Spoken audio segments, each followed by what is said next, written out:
Silipin kayo. Opo. Dalihan tayo. Sipatin ko muna kung ano nangyayari sa mga paa nyo. Ito si paa to eh.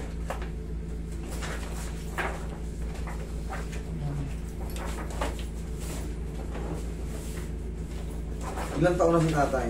64 na po. 64.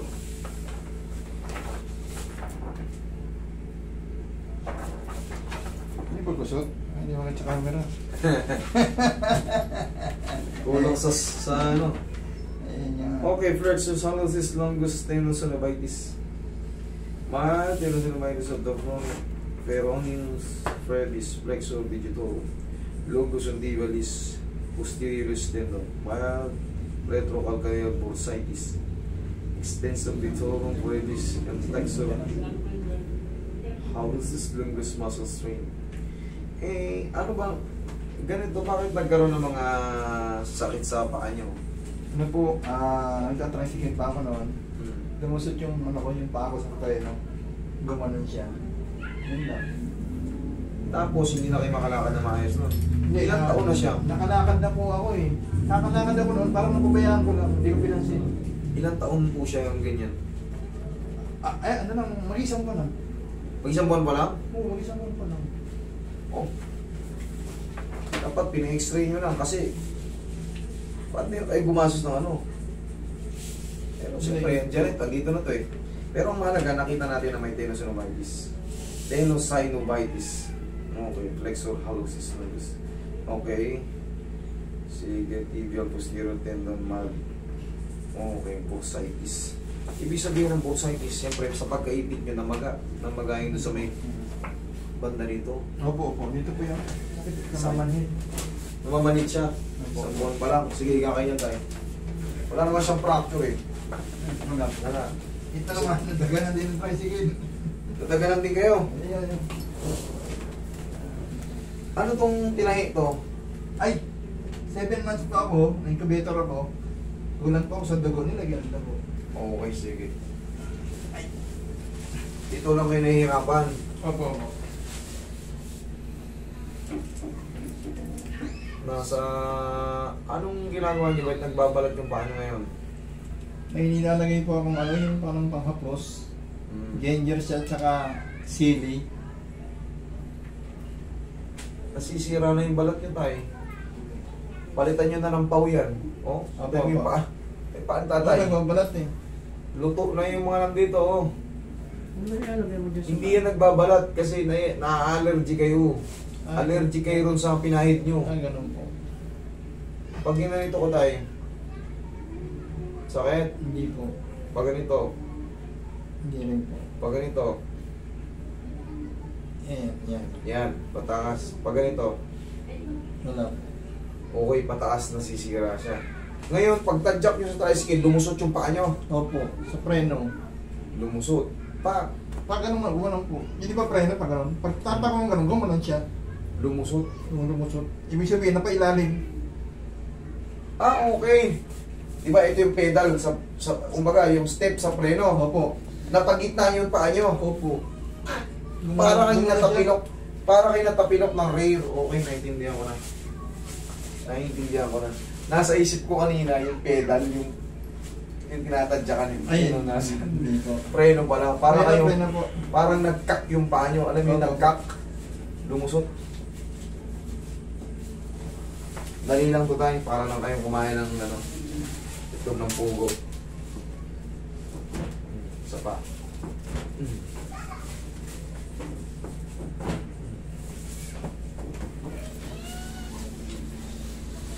Ngayon, dahil umangat siya ganoon, siyempre marami ang buto na niliyutay. Opo. Ang nangyari sa inyo, gumanon, di ba, lumusot? Opo. Yan, maaaring sumakit yung mga metatarsals nyo. Ngayon, ididiin natin yan.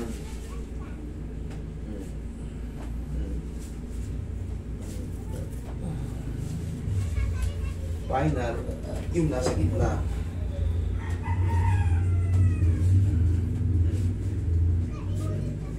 Yan, para kumantay siya dyan.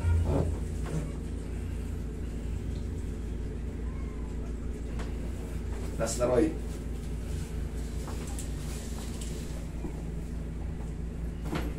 Thank you. Naramdaman niyo yun? Tumunog ko. Tumunog. Ayan yun. Final na yun.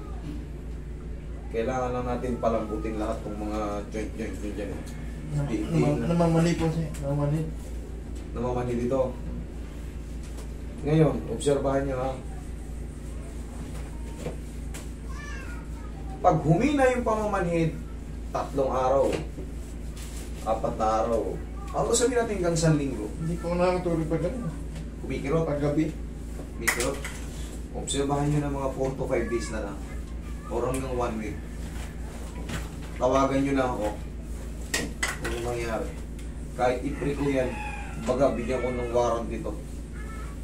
Nangyari sa inyo kasi nag-adjustin yung mga ano nyo. Kasi ang tawag ko ron, rare na tapilok kasi bihirang matapilok ng paharap.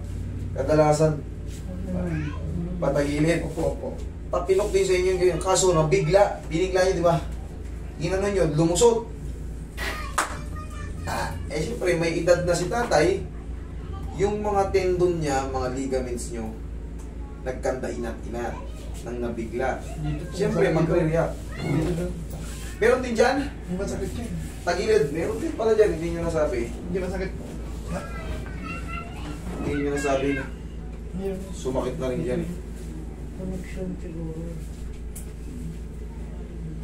Tanggalin nyo muna yung salamin nyo tayo, baka mabasag yung ano, yung tangkay. Magpagawa pa tayo ng di oras. Namunan mo lang.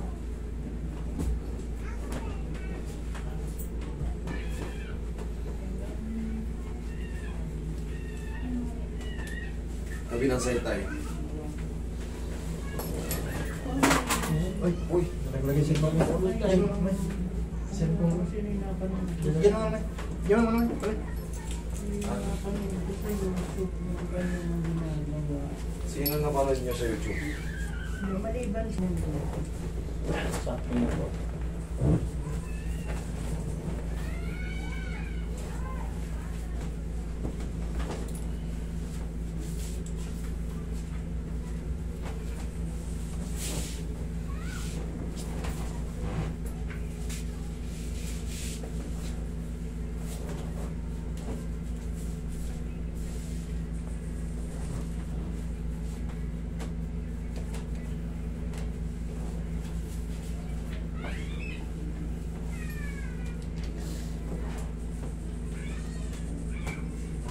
Kasi minito ni tatay. Diyan ka lang tayo. Okay ka lang dyan?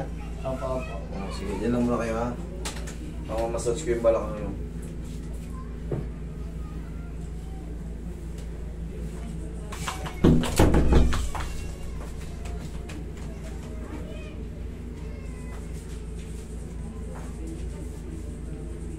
Yeah.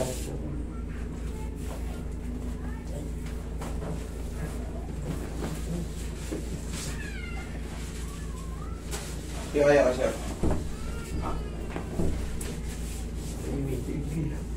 Namimitigil-tigil nyo? Ito. Sige, hindi kaya ka. Hindi kaya, hindi kaya. Hindi kaya. Tapilok lang ba talaga ito tayo hanggang dito? Tapilok? Dito.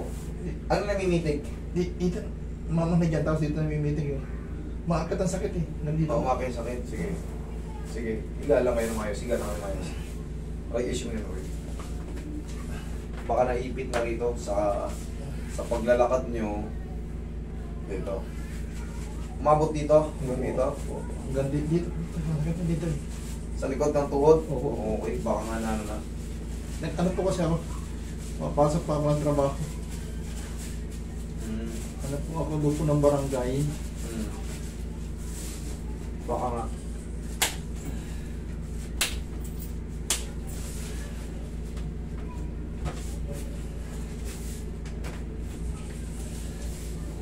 Relax lang. Thank you. Laglaga na, agaw. Maaari sa kalalakad nyo.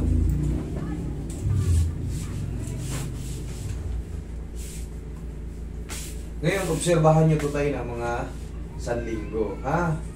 Kasi, nag-ground na kayo, may naiipit talaga. Pag nag-ground kayo, namimitig, ibig sabihin yung dugo nyo, yun naman ang sinyalis eh. Pero kung kirot lang siya masakit, hindi dugo yun. Pero pagka may ground, yung parang may ngimay, naiipit yung ugat nyo. Ganun yun. Pakaramdam nun. Pero kung yung sumasakit lang yung ganito nyo, may pintik-pintik, ala yan, mas madaling ayusin yan. Mamanhid po.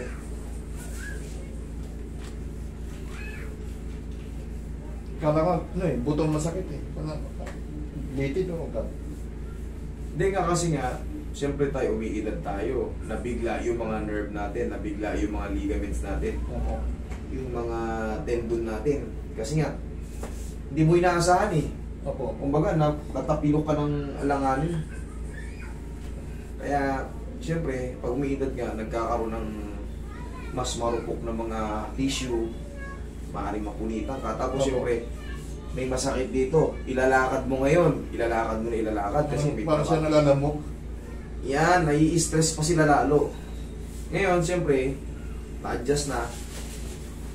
Papahinga lang natin ng mga 3 araw.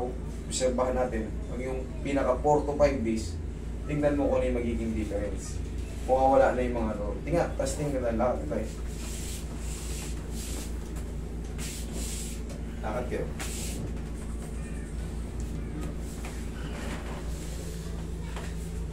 Dati may tatawa sa trabaho eh. Antay? Sabi sa akin, tinatawanan ako.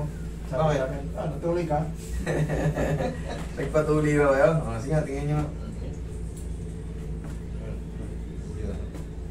Ano? May karot pa ng konti lang. Konti na lang?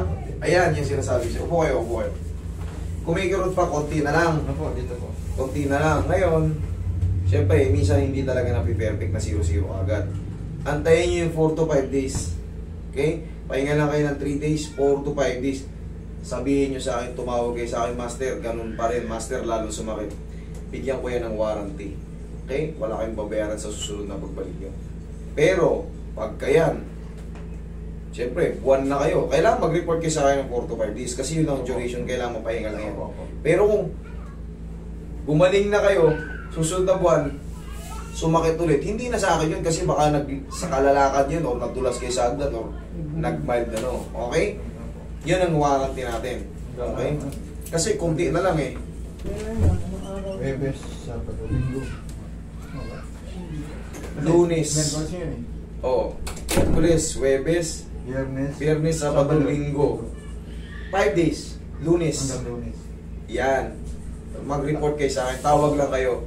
Linggo pa lang tumawag na kayo sa akin. Master, punta ako ng Linggo. Ay, Lunes ah. Kasi sabi nyo, mag-report ako. Eh, lalong sumakit. Oh. Or, Master, okay na.